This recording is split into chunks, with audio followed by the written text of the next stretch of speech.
Halo Sobat Denok Ayu semua, terima kasih karena masih setia menunggu video-video terbaru dari Denok Ayu Novel. Jangan pernah lupa ya untuk selalu subscribe, like, and comment, agar Denok semakin semangat upload videonya.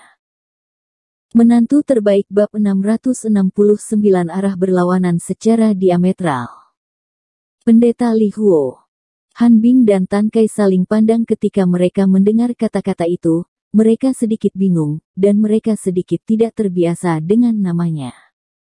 Itu adalah penguasa iblis besar, Ling Xiao dan Rose, yang mengaku sebagai Li Huo Tao. Lin Yu buru-buru menjelaskan kepada Han Bing dan Tan Kai, dan juga menyebutkan kapan terakhir kali dia berada di hutan bambu Qiandu Guan Houya. Pada saat itu, Tan Kai secara pribadi mengajak orang-orang untuk berurusan dengan murid Tao Li Huo. Pada saat yang sama, dia juga mengajak orang-orang untuk menggeledah rumah bambu dengan hati-hati dan tidak menemukan apa-apa. Jadi dia mengaku sebagai Li Huo Taois. Tunggu aku memeriksanya, kata Tan Kai. Aku mengeluarkan ponselku dan mengingat namanya dengan hati-hati di memo, dan bersiap untuk kembali dan memeriksa catatan file di kantor selama beberapa tahun terakhir. Mungkin aku bisa mendapatkan sesuatu. Kami tidak tahu apakah Ling Xiao berhubungan dengan tuannya. Agar tidak diketahui, orang-orang kami tidak berani mengikuti terlalu banyak. Han Bing berkata dengan wajah serius, lagi pula, orang ini sangat ahli. Ini bukanlah hal yang bisa dibandingkan dengan orang kita. Ya, Mayor He, alangkah baiknya jika Anda masih di Departemen Intelijen Militer. Untuk menghadapi orang seperti ini, Anda harus menguasai level Anda. Tan Kai tidak bisa menahan nafas. Lin Yu tersenyum dan melambaikan tangannya, dan berkata, kalian berdua benar-benar melihatku terlalu tinggi, dan aku tidak memiliki keterampilan hebat itu. Sudah kubilang ketika aku memberikan informasi kepada Kepala Hu terakhir kali. Kalian pasti tak terhitung banyaknya. Jangan berkonflik dengan Ling Xiao ini, karena dia telah menjadi tubuh yang paling kaku dan murni. Jika ada konflik, orang-orangmu mungkin tidak akan kembali. Sampai sekarang, Lin Yu teringat bahwa pukulan yang dia lakukan dengan sekuat tenaga pada malam itu, tidak menyakiti Ling Xiao, tapi seperti memukul lempengan baja, dan dia masih merasakan guncangan yang dalam di hatinya. Ekspresi Han Bing dan Tan Kai sedikit berubah ketika mereka mendengar perkataan Lin Yu. Mereka mendengar Lin Yu menyebutkannya terakhir kali, dan mereka telah melupakannya selama ini. Untungnya, orang-orang mereka tidak bertindak gegabah terhadap Ling Xiao, sebaliknya situasinya mungkin sangat pesimis. Bisa dikatakan, bahkan jika kita mengetahui bahwa orang yang dia hubungi adalah tuannya, kita tidak bisa berurusan dengan mereka. Han Bing berkata dengan wajah pucat, keterampilan master dan murid mereka benar-benar menakutkan. Memikirkan kapan terakhir kali dia terluka oleh Taois Li Huo, Han Bing masih memiliki ketakutan yang masih tersisa. Ini belum tentu benar, itu benar-benar tidak bagus. Kami bisa menggunakan taktik yang penuh sesak dan tidak berani mengatakan dengan pasti, tapi kami benar-benar yakin menang.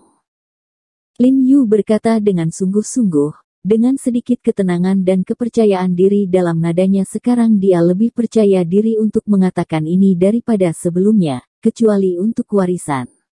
Ada lebih banyak pembunuh kelas dunia seperti 100 orang tuh untuk mengikutinya, dan kedua, dia berkenalan dengan ahli duniawi seperti Hu Qingfeng, dan bawahan Hu Qingfeng telah merekrut beberapa master yang mahir dalam mistisisme.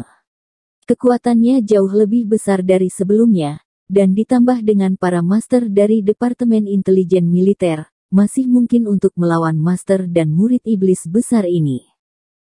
Selama dia muncul kali ini, kami pasti akan menangkapnya dengan segala cara. Han Bing mengangguk, menyipitkan matanya dan berkata dengan dingin. Jika tidak, lebih banyak orang yang tidak bersalah akan menjadi korban. Untungnya, meskipun urusan internal Departemen Intelijen Militer dalam kekacauan, Yuan He dan Sui Dongwei berada dalam pertarungan yang sulit, tetapi ketika harus berurusan dengan iblis besar ini, keduanya memiliki pandangan yang sangat konsisten, dan keduanya ingin menyingkirkan iblis besar ini cepat, untuk mengembalikan reputasi Mi. Bahkan jika dia tidak muncul kali ini, kita bisa mencari cara untuk menariknya keluar. Lin Yu berbicara dengan Han Bing dan Tan Kai tentang stereotip Jiu Suihe yang dia lihat di kediaman Tao Li Huo dan pengejaran umur panjang oleh Tao Li Huo, dan berencana untuk memulai dari sini. Han Bing mendengus dingin dan berkata, apa dia masih ingin hidup selamanya? Orang terkutuk di dunia ini adalah dia. Berpikir tentang orang tak bersalah yang meninggal secara tragis dan rekan-rekannya, Han Bing membenci giginya. Dia, tuan dia. Tiba-tiba suara malu-malu terdengar dari luar pintu. Lin Yu mendongak dan melihat seorang pria muda berusia 30-an berdiri di depan pintu, mengenakan setelan abu-abu, tetapi setelan itu ternoda oleh banyak hujan, dan rambutnya basah di wajahnya. Buat dia terlihat sedikit malu. Lin Yu mengamati orang ini dari dekat, kemudian ekspresinya berubah, dan dia berkata dengan tergesa-gesa, apakah Anda Direktur Fang di bawah Saudara Zhou? Aduh, di luar hujan, masuklah ke dalam. Orang ini adalah supervisor yang sama yang membawa Lin Yu dan suami lamanya ke gudang rahasia perusahaan saat Lin Yu pergi ke rumah lelang Zhou hari itu. Ya, ini aku. Direktur Fang buru-buru mengangguk pada Lin Yu. Dia tidak menyangka setelah sekian lama, Lin Yu masih mengingatnya, dan berjalan sedikit dengan kaki terangkat. Bagaimana kabarmu? Apakah karena rumah lelang tembok besar dan rumah lelang Heki telah melakukan aktivitas di rumah lelang Baoshai? Lin Yu bereaksi cepat setelah melihatnya, dan tersenyum agak puas.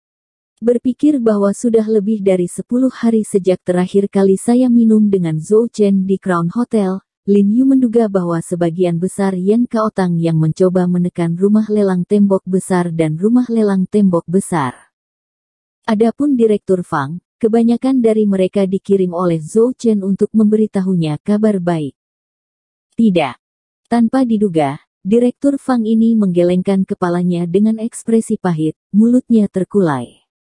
Hampir dia akan menangis, dan dia berbisik, Zhou meminta saya untuk datang untuk memberitahu Anda bahwa kami siap untuk mundur dari ibu kota, dan kami akan pergi hari ini. Jika kami tidak pergi, rumah lelang mungkin akan dihancurkan. Apa? Ekspresi Lin Yu tiba-tiba berubah, berdiri dengan canggung, dan menatap Direktur Fang dengan ekspresi tidak percaya di wajahnya, tampak sangat terkejut. Mustahil. Tentunya, rumah lelang tembok besar harus mengambil inisiatif untuk datang dan meminta perdamaian. Ini, bagaimana rumah lelang Anda sendiri dihancurkan? Kata Zhou, hujannya sangat deras, kamu tidak perlu pergi, kami akan mengemasnya sendiri, dia akan kembali dalam 2 hari, kemudian dia akan mendiskusikan hal-hal spesifik lainnya denganmu. Direktur Fang melengkungkan tubuhnya, suaranya tercekat, dan dia tampak sangat kesepian dan tidak berdaya. Dia juga mengikuti Zhou Chen untuk datang ke ibu kota dengan arogansi, berniat untuk melakukan karir yang menghancurkan dunia. Akibatnya, karir ini belum dimulai, jadi dia akan kembali suram. Apa yang sedang terjadi? Tidak. Seharusnya tidak. Lin Yu menelan, merasa sedikit tidak dapat diterima untuk sementara waktu, lalu mengeluarkan ponselnya dan bersiap untuk menelepon Hu Qingfeng, tetapi dia tiba-tiba berhenti pada saat dia memutar nomor itu. Dia tahu tidak mungkin bagi Hu Qingfeng untuk berbohong kepadanya, jadi dia tidak cocok untuk menelepon sekarang, jadi dia harus mencari tahu situasinya sendiri terlebih dahulu. Dalam 10 hari terakhir, apakah rumah lelang kita telah melakukan tindakan ilegal atau agresif? Lin Yu bertanya dengan suara yang dalam. Dia juga secara khusus menginstruksikan Zhou Chen untuk tidak melakukan gerakan besar selama periode ini, agar tidak tertangkap oleh orang lain. Tidak. Direktur Fang berkata dengan getir, Zhou juga tahu bahwa ini adalah periode yang sensitif, jadi dia tidak berani melakukan perubahan apapun. Selama periode ini, rumah lelang di bawah tidak memiliki barang antik dan tidak ada barang antik. Buka pintunya setiap hari. Anda tahu, rumah lelang di Beijing mengontrol sebagian besar sumber daya pecinta barang antik di ibu kota. Karena mereka bersama-sama mengecualikan rumah lelang Zhou dan mendiskreditkan reputasi rumah lelang Zhou.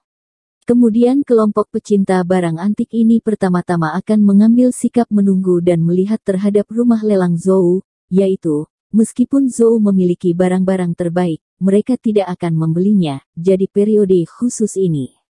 Bagaimana bisa Zhou Chen begitu bodoh sehingga dia akan bertindak tanpa pandang bulu, hanya menjaga stabilitas sesuai dengan apa yang dikatakan Lin Yu. Itu aneh.